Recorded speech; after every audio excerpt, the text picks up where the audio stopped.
determination, the strength and the resilience of Australian small and family business owners has been remarkable. Could you imagine what it was like for them just over 2 years ago, where everything they'd worked for, Malad here, family business, run for over 30 years, and then confronted with the terrible nature of a global pandemic and the economy shutting down, everything their family had worked for over 3 decades, all being at risk. And now 2 years later, here we are, the business continuing to go strong, investing, having invested in the upgrade of their facilities here with great confidence and optimism and hope for their future, including the latest of the 3rd generation of the family here to join us only this morning. Small and family businesses have really demonstrated the strength of Australia over the last 2 years in particular, as we've come through this pandemic. And as a government, we've been there right with them from the very start, whether it was the cash flow boost, whether it was JobKeeper, or the ability to write off losses against tax already paid, or the instant asset write-off, which has ensured all of the new equipment that you've seen here being able to be written off in just 1 year. The investment we've put into training, into skills, being able to keep apprentices, pastry chef apprentices, all of these, as we've gone through the pandemic, we have kept small and family businesses in business. But not only that, we've supported them to be able to set themselves up for the future as we come out of this pandemic. And one of the ways we've been able to do that is by ensuring that we can do everything we can to shield them from the cost increases that they have been facing. And a small business plan, which we are releasing today, goes across so many of the measures that we've been able to put in place as a government to support small and family businesses. We've ensured that they're paying lower taxes. 25% tax, it used to be 30% under the Labor Party. Cutting red tape wherever we can, assisting them in how they deal with things like ASIC and the Australian Taxation Office. Investing in their skills through the skills and traineeship boosts, helping them to keep their apprentices in place under our Keeping and Boosting Apprenticeships programs, paying for half of the wages of their apprentices. Supporting their businesses to go digital. We just heard from Malad today how through the course of the pandemic they moved more into online, home deliveries, things like this. We saw small and family businesses do this right across the pandemic, skipping forward 5 years in where they otherwise might have been with their digital plans.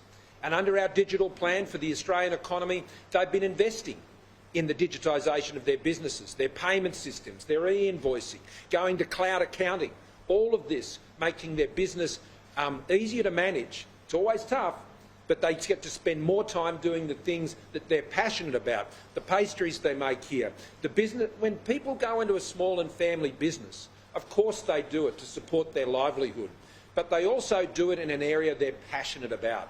And they go into that business to do that, not to be doing bookkeeping and all of those issues, and our small business policy has always sought to lift that burden. And in this most recent budget, a 120% tax deduction on the investments they're making in their online presence, on their cloud accounting.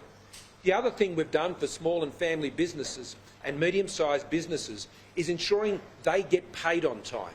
Cash flow is the key to running small and family and medium-sized businesses. We put in place the 20-day payment terms for Commonwealth contracts. We put in place the 5-day payment times when you're e-invoicing.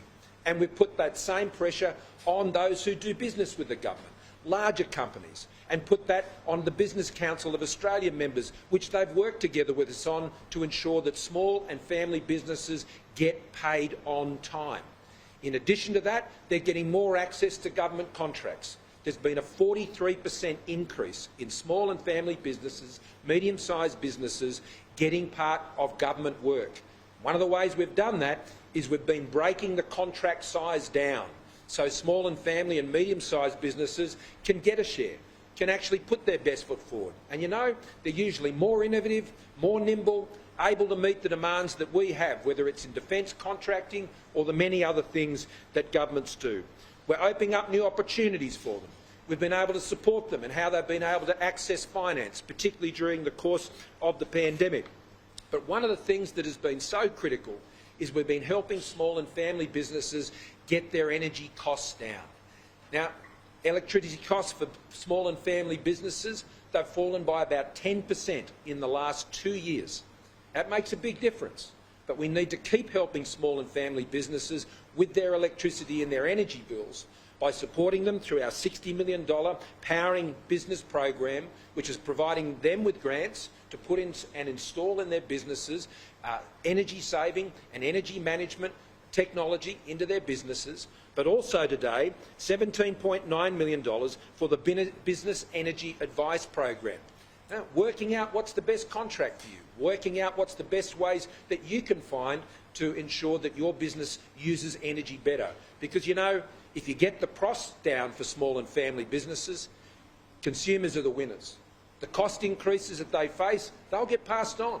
So if we can keep driving down wherever we can the cost for small businesses to do business, that means we can put pressure down on rising costs of living.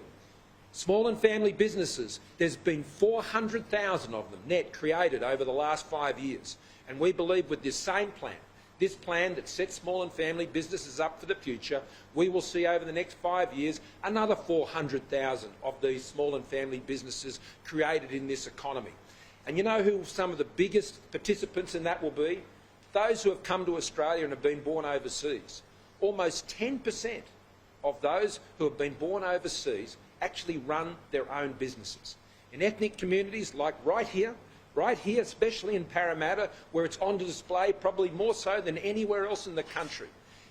Those who come to this country come with a great hope, a great vision, a great passion, and they start businesses and they're entrepreneurial. Just look at my lad, 35 years later, this is this great business. And there are just so many, in so many different parts of our economy, bringing the energy and drive which has got us through this pandemic, which we've backed in as a government, and which will ensure the Australian economy continues to create the jobs, get unemployment down further, get youth unemployment down further, ensure people get apprenticeships and opportunities in the workforce, and ensures that our vibrant ethnic communities all across the country are able to continue to thrive and prosper, because that's what they came to Australia to achieve.